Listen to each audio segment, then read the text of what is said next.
right, so right now we're in the Motorsports Chassis Fabrication section.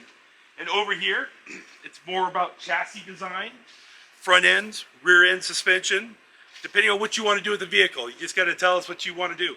Whether you want to go 4 seconds and a quarter mile, do SCCA style racing, whether you want to do Ultra 4 racing, you know, where you're doing some major rock crawling and over rough terrain. What do you want to do? At that point, we can talk to you about how to design the chassis. Yeah. But you learn about all the different suspension setups. You do learn about all the different setups, yes. All the different setups and what they're good for, what they're designed for. Correct. Yeah. But why do we want to pick a Pro Street rear end over a triangulated 4-link or a 3-link? Or what are we looking to do with our vehicle? Why are we putting a Mustang 2 suspension on over a stock suspension? Yep. Right? Absolutely. It also talks about doing custom designs. This student has his Mustang in here. As you can see, he's done some upgrades on the suspension itself, and he's getting ready to make some custom motor mounts because he's putting a 2JZ engine into his Mustang. Oh boy. The haters gonna hate. Haters are gonna hate. But that's kind of the fun too about the program, right? Yeah, you get freedom to do whatever you want to do. That's right. A lot of different things are happening in here right now. So this car, this Camaro over here, they use this as a mock-up car. They're going to make every student build a main hoop in that car. Okay, yeah. Okay? So they'll build the main hoop. For roll cage. Correct. And then how do you tie that in? Because depending on what you're going to use the vehicle for, but it's all going to start from that main hoop. Right. Where you're going to center everything. Now, are they starting out like learning the basic welds, MIG and TIG, going through that?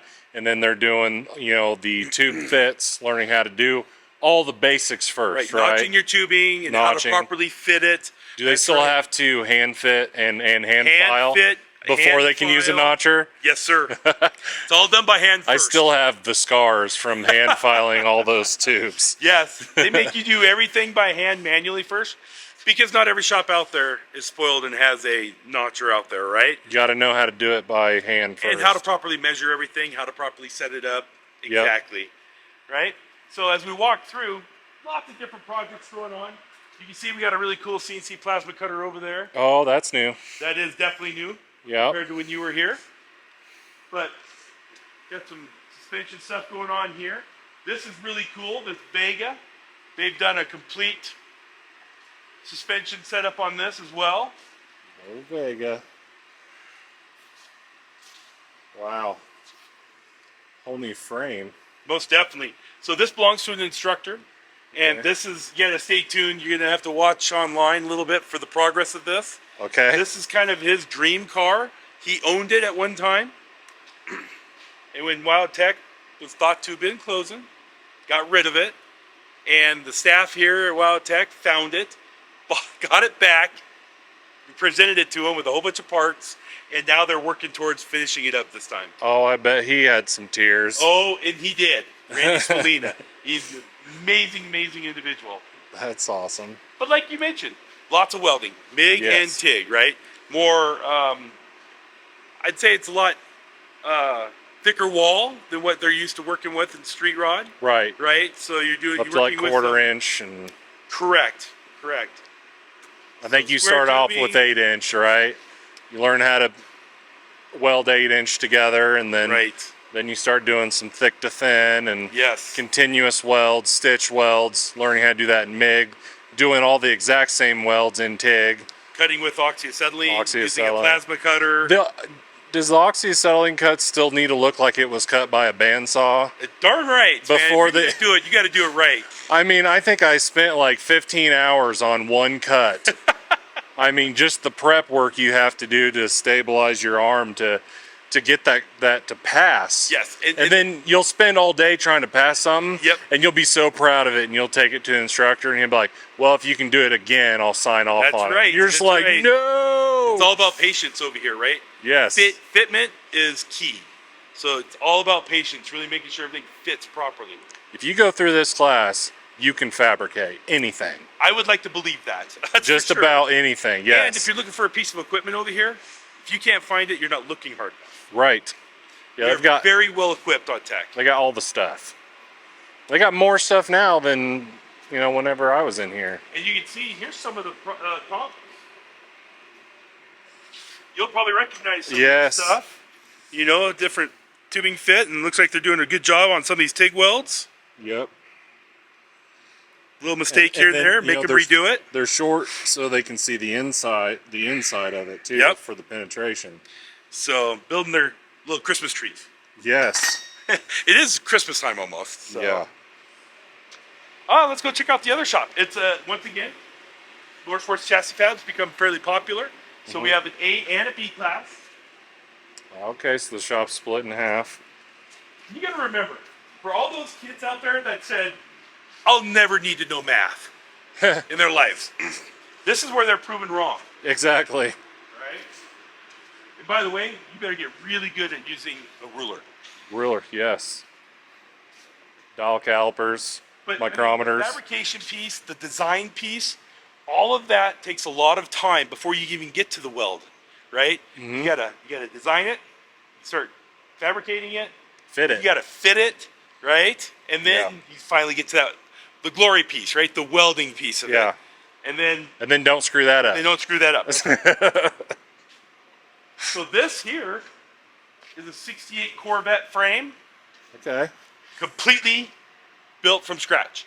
There's the original frame over there. Okay. And it was in an accident, and so they basically redid it. They did some custom design to it, of course. You can't leave anything too stock. Right. So it's all square tubing.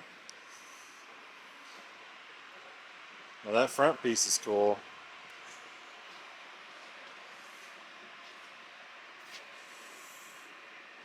Wow. Someone's taking a lot of time on that. I know what it takes to do that. What's that? This has taken a few classes. Right, yes. This, once again, students have an opportunity to do their own personal project in here, but there's a few projects in here that have lasted a little bit longer. Yeah, because you just can't build stuff like this in 3 months. Some projects take years to do. Most definitely.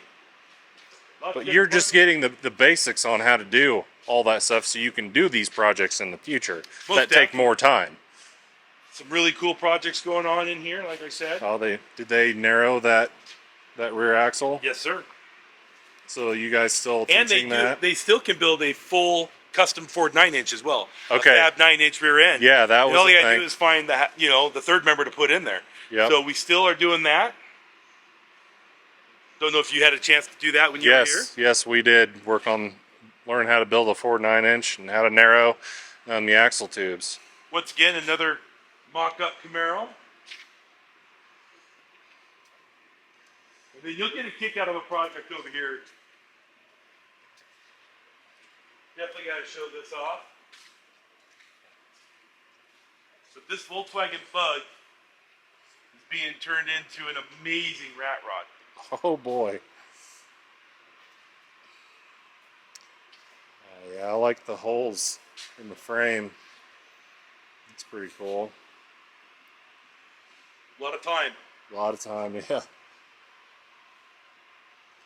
As you can see, they're chopping the top on it as well. Yeah.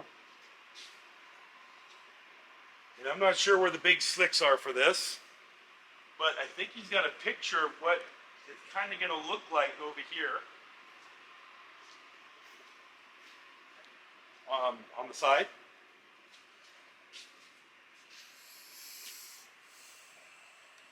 Yeah, that was all TIG. That's pretty neat. Oh, okay. The photos. That's what we're going. That's what we're going for right there. Except I think the tires on his are going to be way closer together. Okay. Oh, here's where we're. Here you go. Yeah, here's a Fab 9. Fab 9. I mean, complete from scratch. That's cool. It's hard to get those axle tubes straight.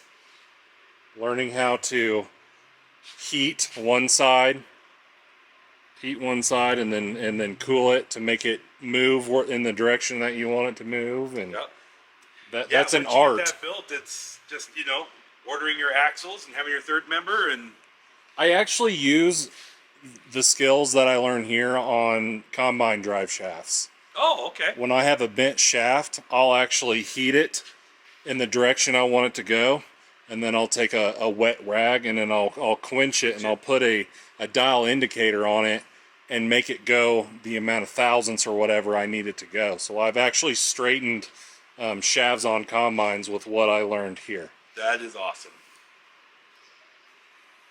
That was neat. Any questions? Oh man, I have a bunch, but this is obviously a dirt track car that someone's doing work on. What is this going to be here? I'm not exactly sure, but looking at it, lately we have had a lot of students building like go-karts.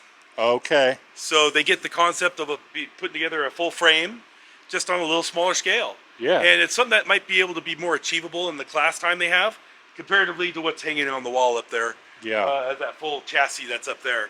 So this gives them an opportunity to maybe scale it down and build something a little bit more real that they can accomplish, kind of like this one even. Right, like that little frame over there.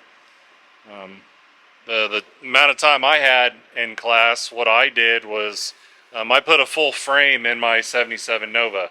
Oh. So I cut out the unibody, and then I connected the front and rear frame together with tubing and welded it all into the unibody. I built my own tube notcher. I built an engine stand. You got a lot done. Yeah, what else did I build? Oh, I did a roll cage in a car. So that in 3 months, that's a lot of work to do. Plus to do all the mandatory projects. All the mandatory projects. Yes. So I got quite a bit done while I was here. When I went through here, same concept.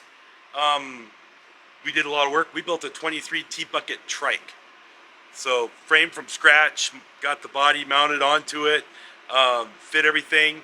Another group rebuilt the engine that we put into it, fabricated the forks that we put onto it, and yeah, that was a lot of fun. Drove it out of the building. Yes. So this was definitely my favorite class when I was here at WyoTech. And I use all these skills today, working on combines and tractors, because you have things that break that you need to know how to weld. Right.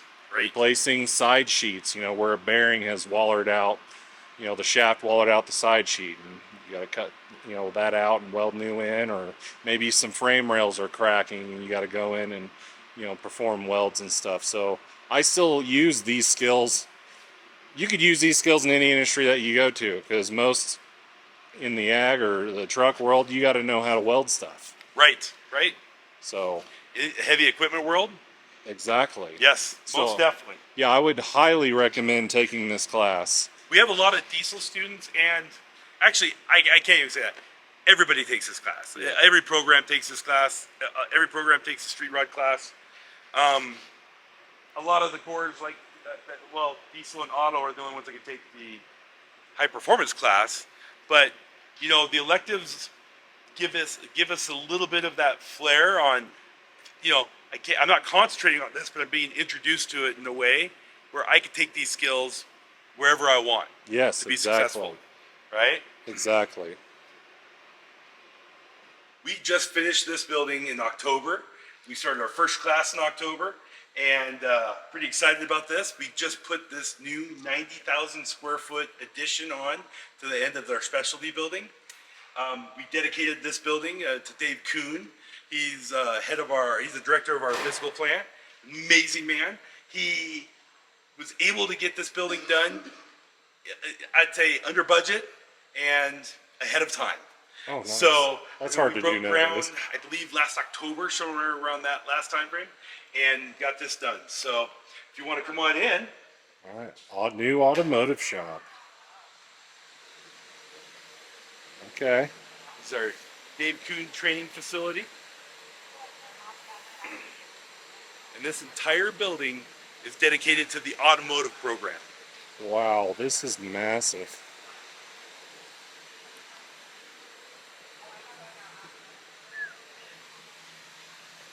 My goodness.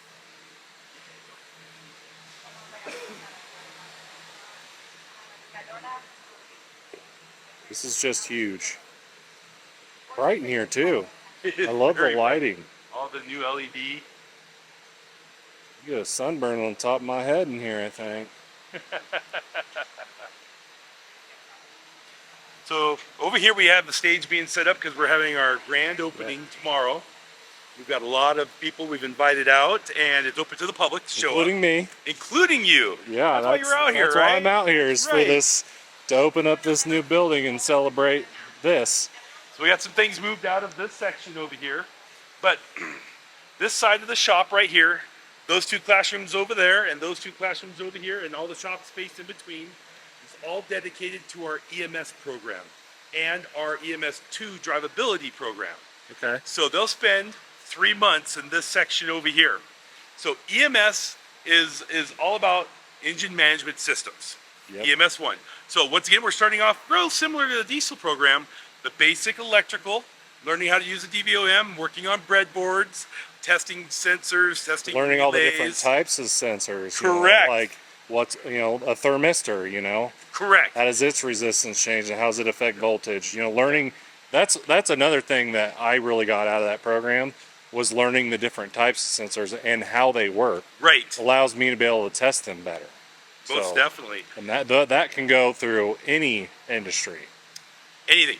Anything. If you really get good at understanding electrical as a whole, I think you can write your ticket in any industry out there. Exactly. And the more that it becomes advanced, the more we need to know, right? Yep. That's going to carry us all the way into electric vehicles. Yep. Right? So you guys doing EV stuff? So we have EV chargers in here. We got some hybrids in here. I do not have a full EV vehicle in here at this time. Okay. We just put these in. We just finished this up a month and a half ago. Okay. So once again, we're still purchasing vehicles. I'm buying a lot of vehicles for this program. Mark Moosman, the coordinator of this program, has done an amazing job putting all types of equipment in here, getting the new toolboxes, or everything in here snap-on. As you could look around, you'll see we have snap-on benches. That's where all the snap-on toolboxes are going. We can't get any snap-on toolboxes ordered into our shop. They're all coming here. At least not the blue ones. Okay. So we put up 38 two-post lifts around the shop. Wow. That's incredible. But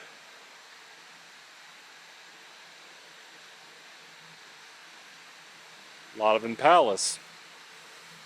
so we did buy a lot of Impalas, a lot of similar vehicles, because we, over in the drivetrains piece, are working on the 4T65E. Still doing those. We're still doing those. Okay, so that's what I learned on. Transmissions out, put them back in, right, as an operation. Plus, we have all the transmissions over on the benches that we'll see here in a moment, that they're tearing completely apart, and then going through the power flow, understanding the internals and how that works, and the hydraulics piece, and then putting it all back together, and then we still have the transmission dyno that they got to put that transmission on. And your instructor tries to break it. That's right. That's the whole purpose. And if something's wrong, diagnose what's wrong, and then you'll still have to go in there, hold it back apart, and fix it properly. Yep. But we'll start over in this corner over here even, too. Okay. This is our chassis corner. So in chassis, as you would remember, a lot of front end alignments, wheels, tires, brakes, front suspension, steering systems. All of that's covered over here. So we've got several different alignment racks over here.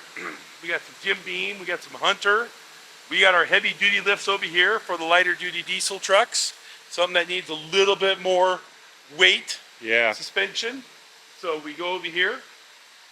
Okay. Mark was able to procure us a lot of newer alignment equipment that's out there in the industry today. Gotta have it. Gotta have it. Teaching the latest and greatest as much as we can. Yes, absolutely. So C&B is a really good sponsor and partner with us. So they donated a lot of trucks to our program. They're just trucks that they had that they were ready to get rid of. Here you go. They get into the heavier duty suspensions, and we've got the cars obviously still to go through there. But we've really taken a big chunk in the light duty diesel industry. So over in the EMS and drivabilities piece, we're going through something we didn't get to talk about, was fuel systems. So common rail fuel systems compared to an old mechanical system, what are the differences, what are the pressures they're dealing with both in automotive and in the diesel industry, how they work. They're going to go through the drivabilities piece, so they're doing more diagnostics with how do you use a lab scope as well, using that technology to diagnose your vehicles. Fuel systems, I already talked about that. Emission systems, we got to talk about after treatment once again. The components, basic lube and cooling systems that we got to go through, and so they have an understanding of that as well. Yes. Awesome.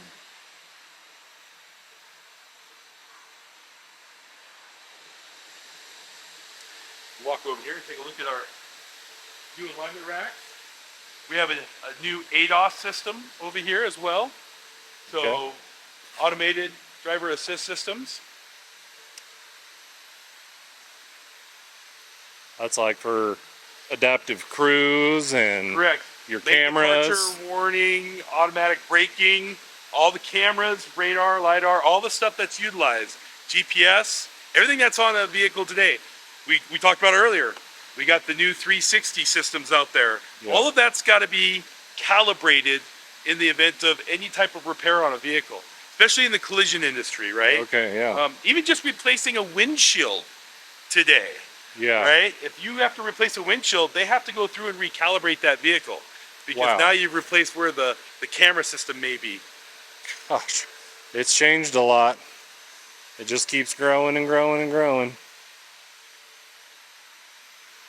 So that's the ADAS? That's the ADAS system right there. Yes, sir. Okay. And then we've got the newer Hunter alignment systems over here. Yeah, you can see. Wheel and tire machines galore. Right? Everything is new and shiny. It is. Brand new AC recovery systems, because that's covered over here as well. Okay. So have to recover and recharge a system in their program. We have the Pro-Cut on-car brake lathes. Oh yeah.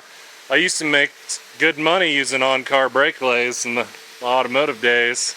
So you could set one of those up and it could be cutting, and then you could be doing other things. Yep. Yeah. It's time management in the shop, right? Yep. What does that job pay? Just because you got to take time with one doesn't mean you can't take the time to do the other. And what's cool about those is they cut the rotor true to the hub. Because when you mount this on there, it has to go through a calibration process, and then it's going to cut that rotor true to the hub, and it'll actually kind of move and rotate according to what the hub's doing. So, like, if you would just take this rotor and just slap it on a brake lathe, and then, you know, these little bits here just run down, it's just cutting it true to this flat edge here that it's mounted to. Correct. On the on-car brake lathe, it's cutting it to whatever that hub is. So if that hub has any deviation whatsoever, it's compensating for that. So you have the best opportunity to not have any shake or vibration whenever you're hitting the brakes. Hopefully it doesn't warp on you, right? That's right. the whole goal. But no, they work great. They're really pricey though, but they are. But in a dealership environment, you have to have on-car brake lathes. We just bought 5 more brand new ones. So, but you know, obviously we've got these set up on a simulator, so we're just replacing, and we can get enough students in here to see how it's done. And then they actually have to do this, a couple of these as a project, as a comm. Yep. Right. And then they can do it on their personal vehicles. Once again, live work. Live work. So if students want to do a complete brake job on their personal vehicle, they have that opportunity to do that in here, along with replacing wheels and tires, or just replacing tires, breaking them down, putting them back on. We have all the wheel alignment machines over here. And this does road force balancing. Yes, this is 100% road force. This makes a big difference in balancing your tires. To actually putting that road force right there on the tire. Most definitely. It simulates the tire meeting the road. Yes. It's really what it is all about. Instead of just throwing it on a machine and letting it spin. Just balancing it that way. I agree. We still have some lathes over there for doing brakes as well, so they can be introduced to some old school ways to turn brakes. Well, you still need to learn how to turn drums. Right. As much. It's not used as much. We see drums today, right? They still get to learn how to do that. They're still there. Yes. And we show them that they could do disc brakes on there as well if they really wanted to learn that. Yes. Wow, that's cool. I spent a lot of time on a brake lathe, cutting rotors, drums.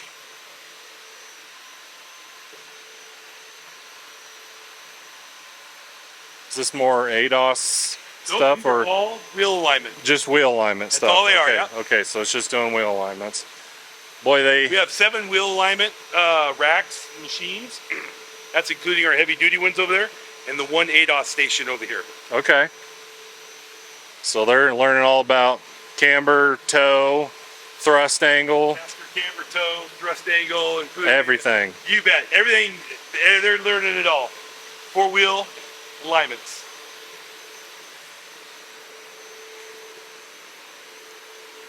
Wow. From over there, we go over to drivetrain. Oh, this is where I learned how to work on transmissions. In my drivetrains class. You can learn how to take apart a 4T65E and put it back together and dyno it. You can pretty much do anything. We have a drivability dyno right here. Okay. That they have to drive their vehicles after they get transmissions and everything put back in there. Yep. To test for any issues. Do they do emissions testing on here still? They are doing a little bit of emissions on here as well. Yes, sir. Okay, so where they put the sniffer in and... 100%. I tuned my carburetor on my Nova with that sniffer. Did you really? I did. I'm a carburetor guy too, so... Yeah. I do everything by vacuum.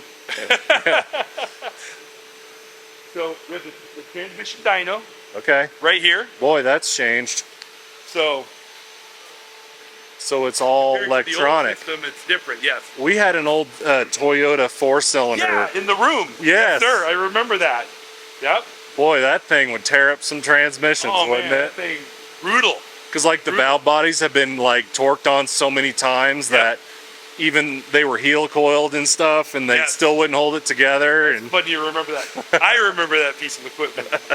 So a little bit of an upgrade. Definitely. Oh yeah, and you got a lift and everything. Yes. We had to use a cherry picker. Cherry picker. That's what we had to use. Yeah.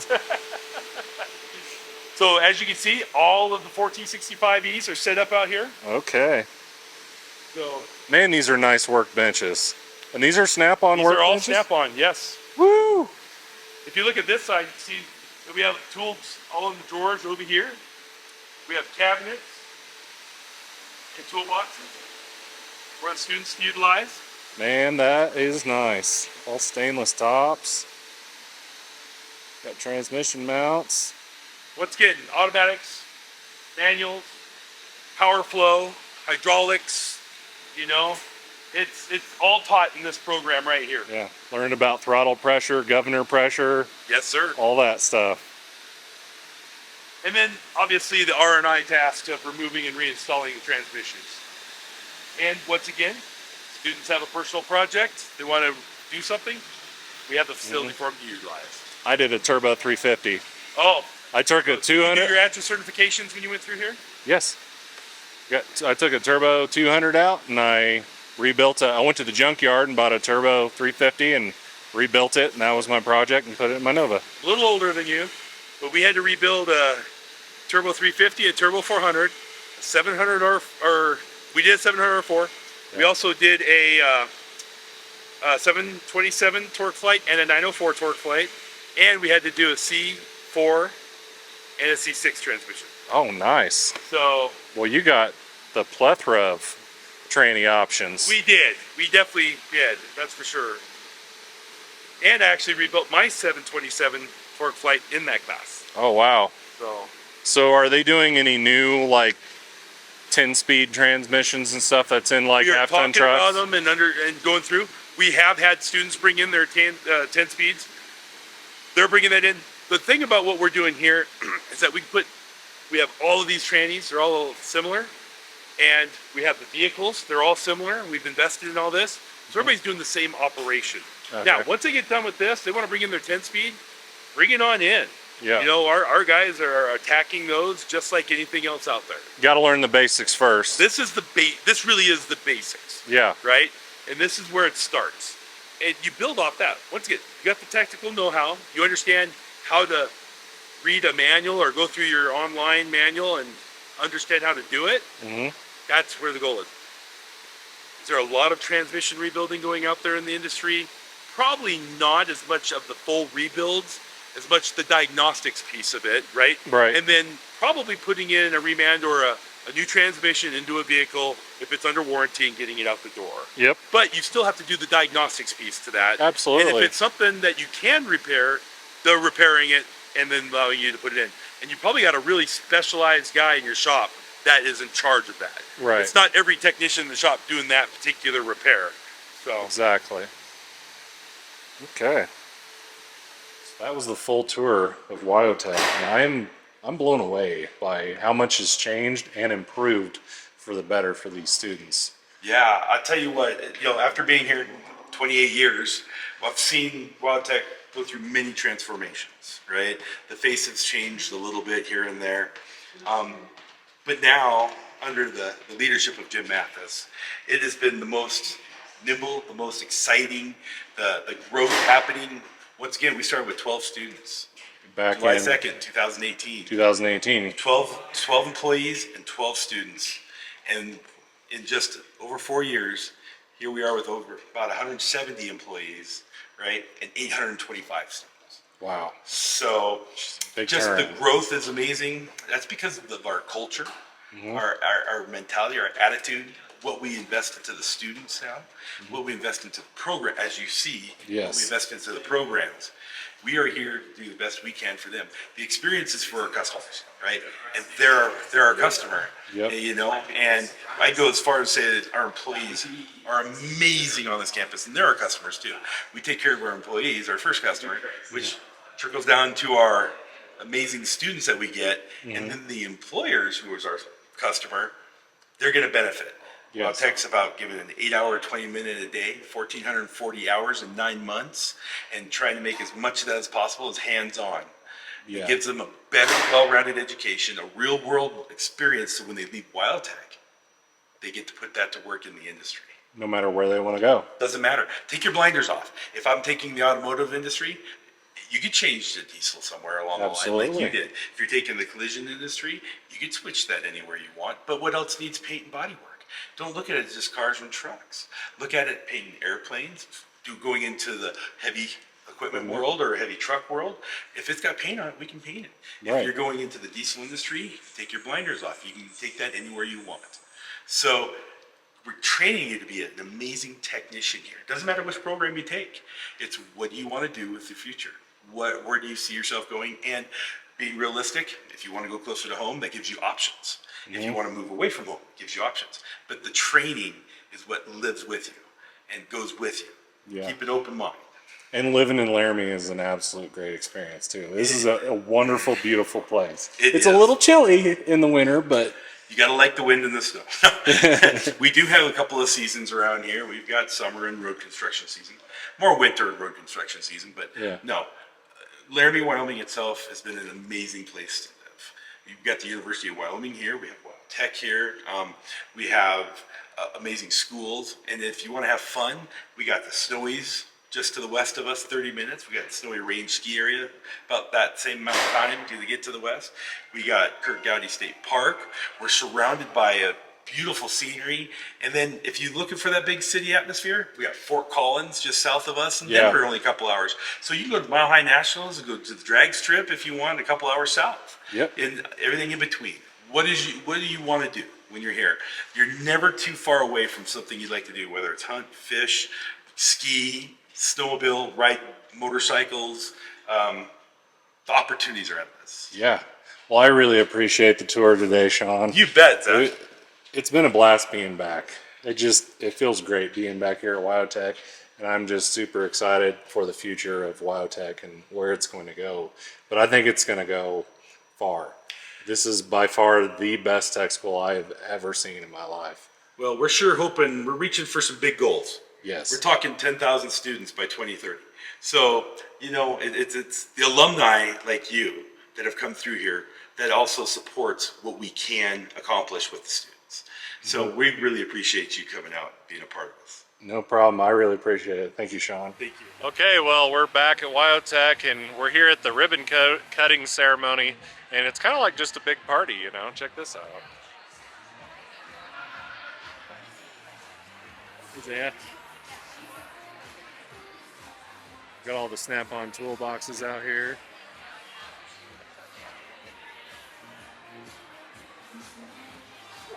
Got a stage set up.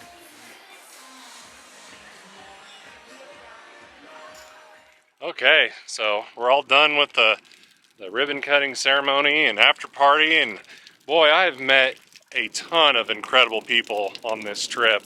I want to personally thank Jim and Mary Mathis for inviting me and my family out to WyoTech and being able to stay at their home on their beautiful ranch.